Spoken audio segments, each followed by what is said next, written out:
Let's talk about Yeah. prostate cancer here, Will. Hey, man, you ringing my bell now, brother. So what you got? Tell me all about this race that we got going on. And I Well, know we've done. actually, Go ahead. let me clarify because it's not a race. Okay. It's not a race. I don't want, you got to be careful how you say that to some cyclists, right? Okay, right. Because, these guys that come down here, we got guys, I know guys that love to do 20, 25 miles per hour. Right. And on these flat roads down here, man, these cats, that's all they would love to do. Right. Is just kick that thing for 25 and 20 and 25 mile per hour because they're really into time and that kind of thing. But this is not a race. This is more of a fundraiser fellowship cause for prostate cancer. Okay. And we want people to understand it in that regard, that this is about a cause. Those guys know where to go when they want to go race and that kind of thing. Right. But this is more of a call about a cause.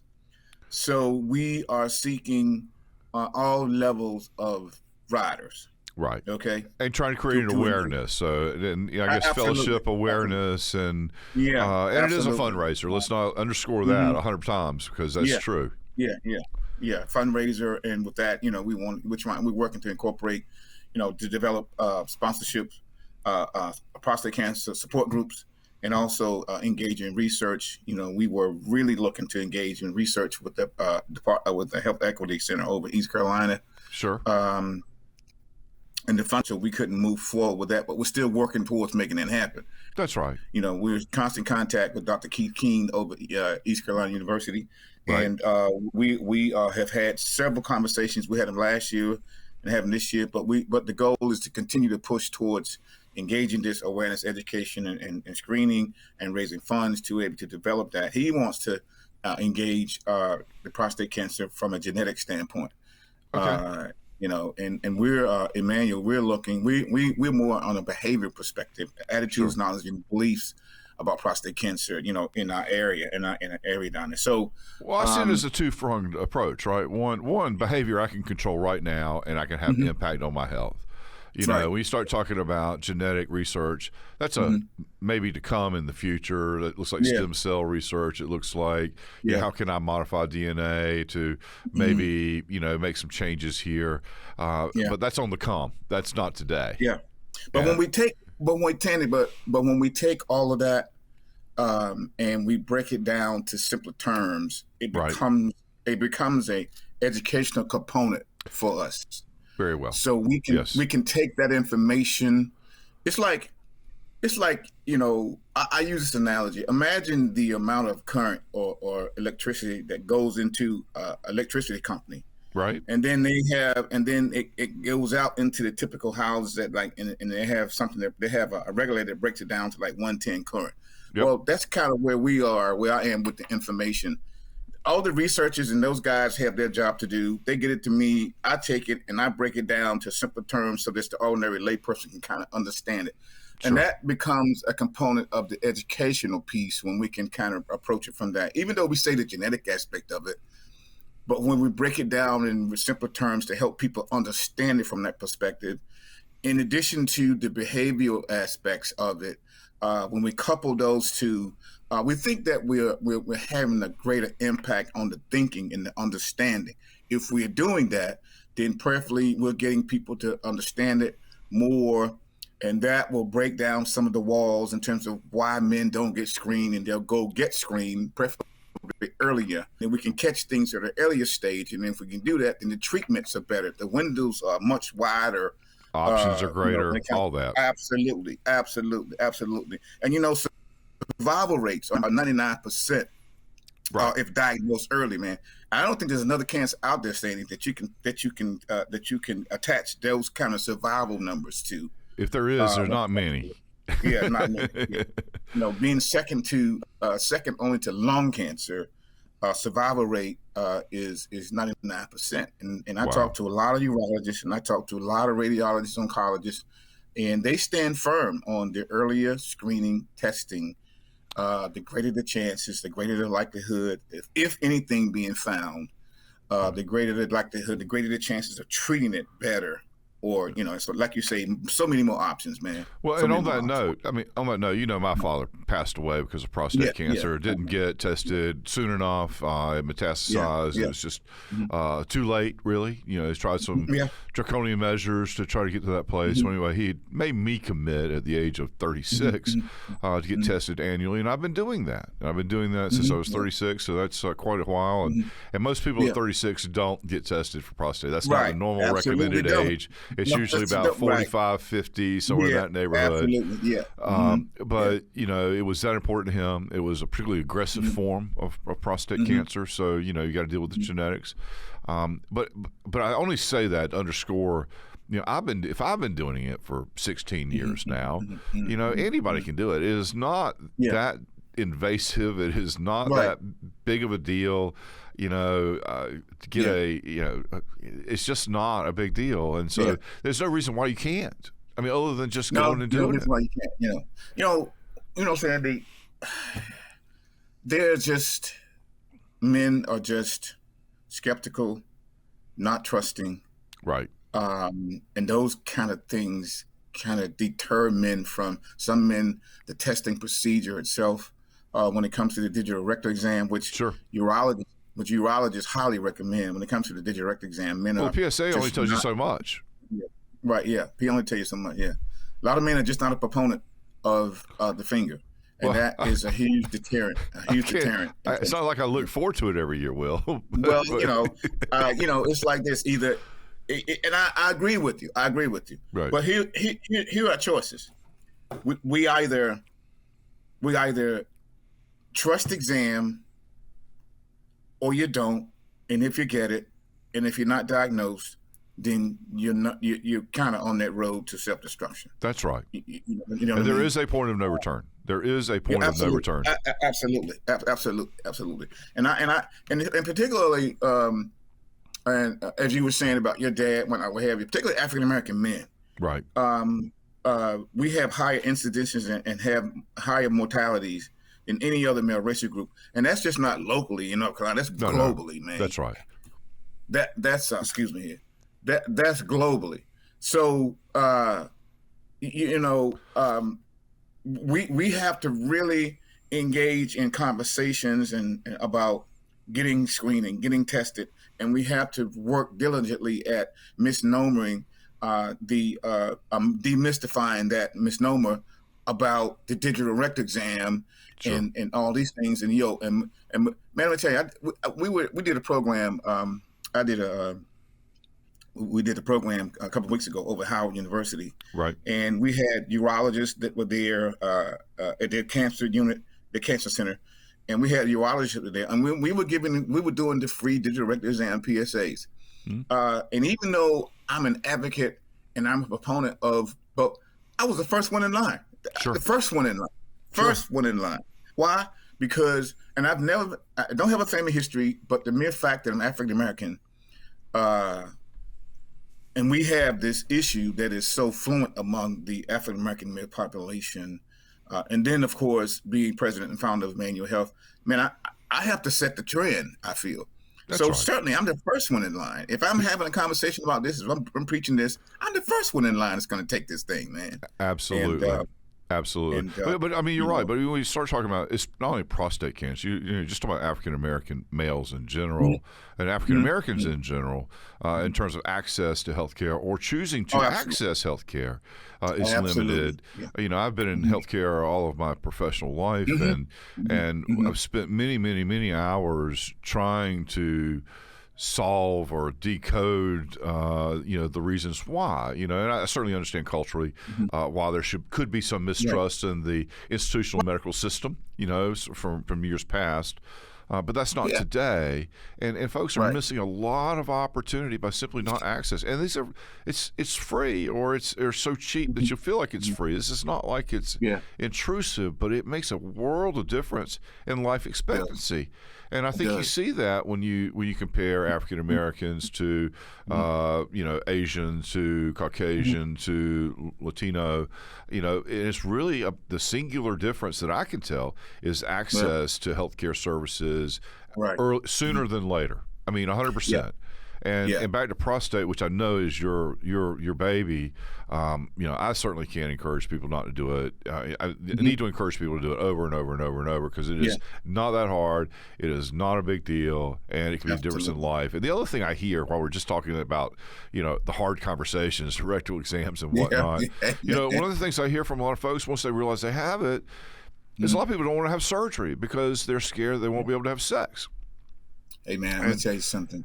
Well, here's my answer. Go ahead. I'm sorry. Go ahead. You don't do anything, you're not going to be able to have sex, period. Yeah. Right? So you got a chance, have surgery or whatever, and life can return, and usually does, with a pretty high degree of success. But to do nothing is a guarantee that it's not going to work. Right? Guarantee.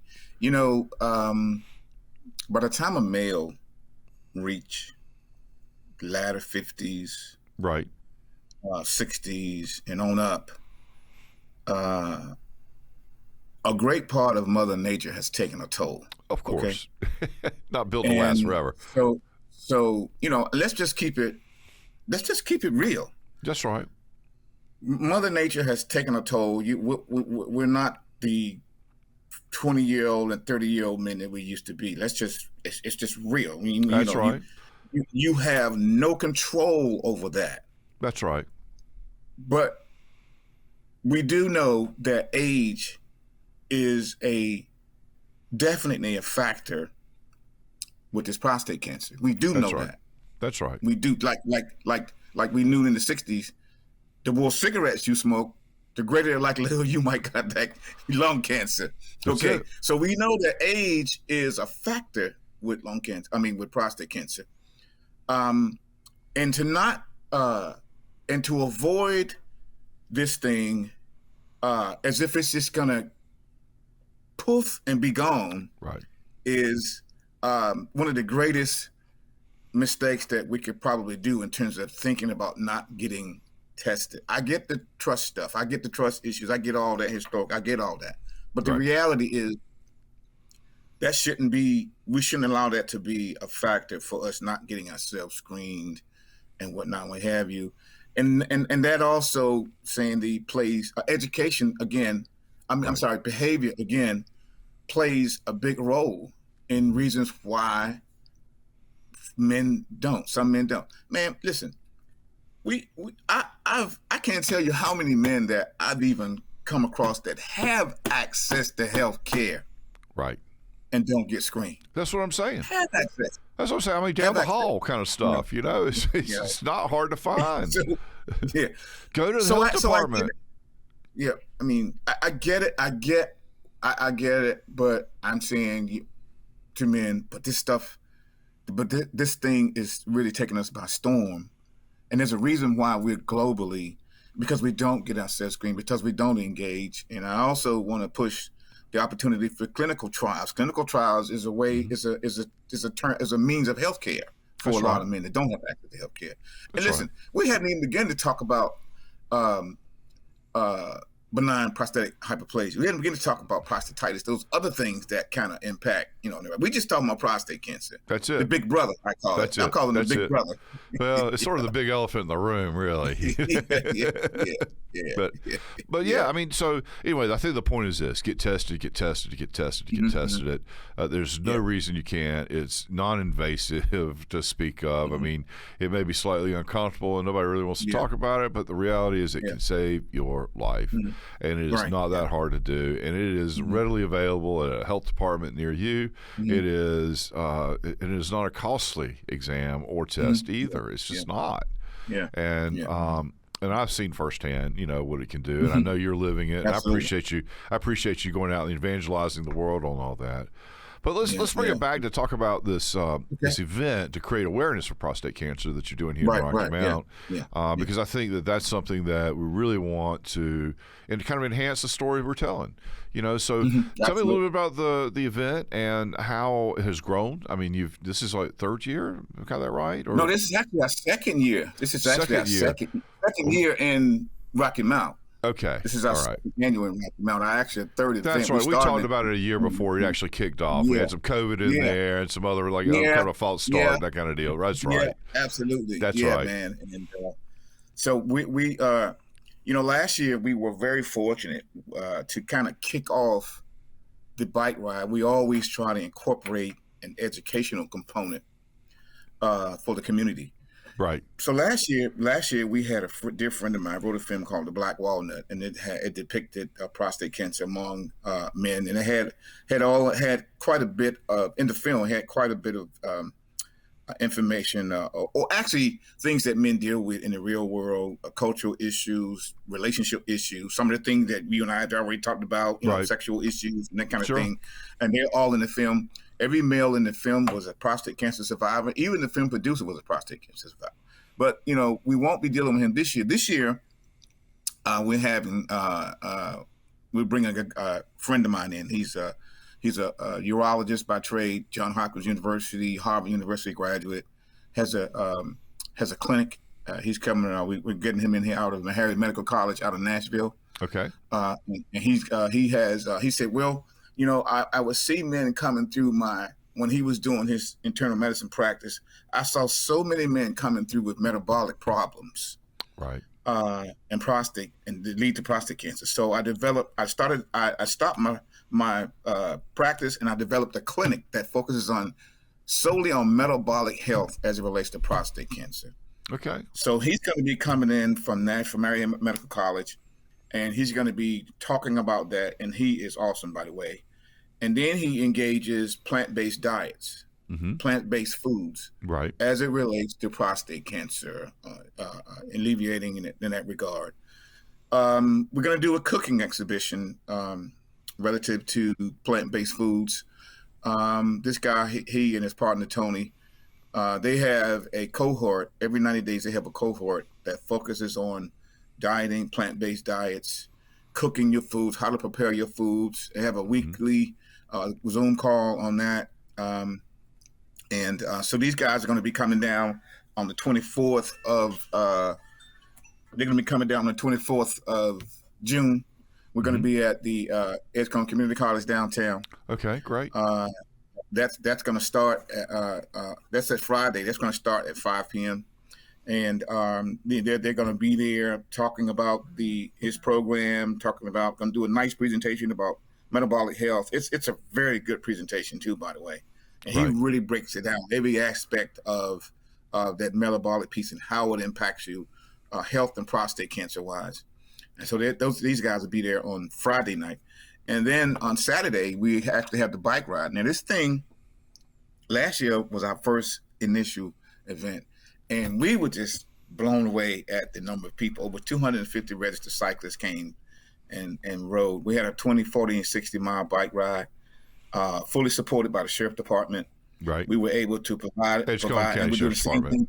Yeah. Edgecombe County, yeah. We sit in two counties, so I want to make sure the right man gets credit for this. Well, but I do want you to know, before I get too far away, I do want you to know that the conversation about a bi-county ride is in the conversation. Good. We incorporating an 80-miler next year. Okay. That's in the, so we're going to do, starting in Edgecombe. If you need a pace car for that, I'm your man, but I don't think I'll be riding on the bike. Unless you got a sidecar. I had there's this awesome cyclist out of the Nashville area. Her name is Harriet. I can't think of Harriet's last name. Harriet approached me last year and she said, "This was such a well-organized event. I had a great time. But why don't you consider doing like an 80-miler?" Oh, wow. And Harriet, I think Harriet was in her 70s. There's always that overachiever in the crowd. And she rode the 60-miler last year. Wow. And when she came up and introduced herself to me, man, she didn't even look like she was sweating. All right, Will, I'm sufficiently embarrassed. I'll see if I can step up my game. But to get back to the current one, 2040. Actually, we added a 10-miler this year, so there's a 10, 20, 40, and 60 on board. Okay. We're going to have a little, make sure that we have plenty of hydrating food for folks. Out throughout the course of the ride, we're going to have rest stops. Each rest stop is going to be stocked with items for folks to stop and snack, to hydrate, drink fluids. We're going to provide a little continental breakfast, and then we're going to provide lunch. Right. For all the folks that registered before yesterday, the 31st. That was the cutoff to receive free T-shirts. Okay. So unfortunately, if anyone registered afterwards, we won't be able to get a free T-shirt. However, all the amenities that we'll be a part of. Okay, great. Folks are registering every day. We're looking forward to this. Service.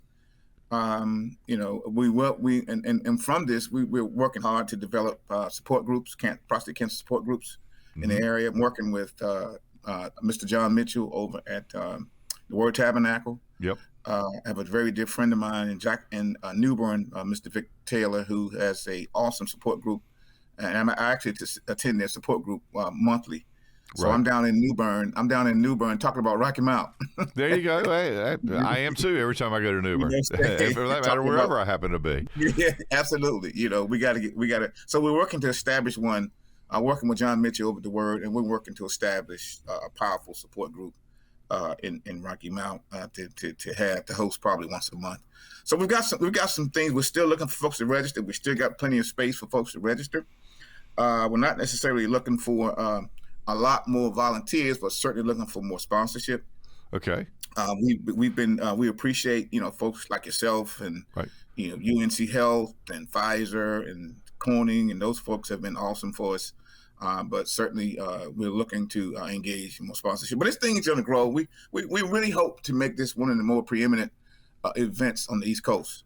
Well, 250 for the first at bat, I think, is a great start to that. So, but before we go too much further, I want to hear about sponsorship. You're always looking for that. So, how does someone help contribute or sponsor or financially support the event? Where would they go, and how would they make that happen? Well, our website is, I should have had it in place to show the. Well, we can put it up on the screen a little bit later. Yeah. So we'll have the website here that you can put up there. Yeah. And is there a phone number somebody can call if they're lazy? Actually, when you access the website, you can access at emmanualehealthedu.com. Okay. And actually, on our website, there's a donate button. You can't get in and out of that website without seeing donate. So we have ample donate links for folks to donate. Telephone numbers are there. Folks can call me personally. I'll be more than happy to entertain any questions. And so everything is available on our website. Again, Emmanual Health. That's with an A, EMMANUAL. Right. healthedu.com. Perfect. Or folks can reach me at 252-366-2489. Again, that's 252-366-2489. I'm always available. Doesn't matter what time of night you call me. I'm available. So we will look forward to hearing from you. And certainly, we're looking for more donations to kind of help continue the cause. And I will say this, Sandy, this is something that we felt we had such great success with last year that we are looking to engage this bike ride every year after the Juneteenth. So the week after the Juneteenth, folks can look forward to us hosting this event. Exactly. So one of the things you mentioned earlier when we were talking was a film that you had produced. I think you called it Black Walnut. Is that on YouTube? Is there a place that I could go actually watch that film? No, I could actually get you. The trailer is on YouTube, but because of copyright issues right now, he's not allowing it to be on that platform. That's fine. I just was curious. You mentioned it because that'd be one of those things that if I were doing some research, it might be helpful to me. Anyway, so that was just a point of curiosity. The other thing you mentioned that I keep hearing more and more and more about are plant-based foods and plant-based diets and the impact on health to folks on that. You kind of danced over that, talking about a little bit of a cooking show, but if you would, spend a little bit more time on that because I think that's a new concept for a lot of folks and one I'm just beginning to hear about. But, it's doing remarkable things for a lot of people that I know that are on it. With plant-based diets, you're basically eating primarily plant foods made from plant foods. And so when we're eating those foods, Sandy, we're eating natural foods that are less to low in things like sodium. Right. When you say, well, you look like you slim. Well, and me of all, man, I'm a health educator, Right. so I got to practice what I preach, Right. And I take it very, very seriously in terms of, what I preach. And, and so that's one of the greater reasons why, we, Kevin, Dr. Billups and Tony Hope, these guys out in Nashville, to bring about something different, Sandy, something that kind of make you think differently, and engage those things in the community. Give folks something else to think about. Give them an alternative other than just what you ordinarily accustomed to do. You do have alternatives. You can do it differently. We just have to bring about an educational way or something that motivate people to kind of see it differently, think of it differently, and do it differently. But sometimes I find, like Thomas in the Bible, he had to touch Jesus to know that he lived. Sometimes people have to kind of see things for themselves before they actually want to become or take the initiative to become a part of it. So, and this is what we're going to be doing, engaging on that Friday. We're going to be bringing this on board for folks to be able to see. There are going to be some testimonies and that kind of thing. So it's going to be awesome opportunity. So we're hoping that folks will note their schedules for June the 24th at 5 p.m. at Edgecombe Community College to come out and to be a part of this awesome program. It's free. It's not going to cost anything. Only thing it'll cost you is the time that you to get there and the time you invest in terms of being there. But the education is going to be there, the know-how, the experts. We just want folks to come out and be a part of this and to see how things can be done differently, in particular as it relates to this plant-based diet and plant-based eating. Hey, look, man, I appreciate you being here. We're running out of time today, but I just want to say thank you, Will Battle, founder and president of Emmanual Health Education. Looking forward to your event on Saturday, June 25th at Edgecombe Community College from 7 a.m. to 1 p.m. There will be a Friday before with education and other opportunities. And, man, I'm looking forward to it, looking forward to being part of it. And I appreciate you and everything you're doing in our community. And I appreciate you going out and evangelizing the world as it relates to prostate cancer and awareness, because it's a big, big deal. And so thank you so much for being with us. Thank you for having me, Sandy. I appreciate you, man. You've been one of my biggest supporters since we started, since day one, since I told you about it, and you've been there for us, man. I appreciate you. Thank you much. Oh, yeah. One last thing. We have, we on the bike on the 25th, we will have OIC supporting us. They'll have the mobile unit out. We'll be providing PSA screenings at the site. So, outstanding. Brother Blackwell is supporting us with that, so didn't want to leave that point out. So okay, got it.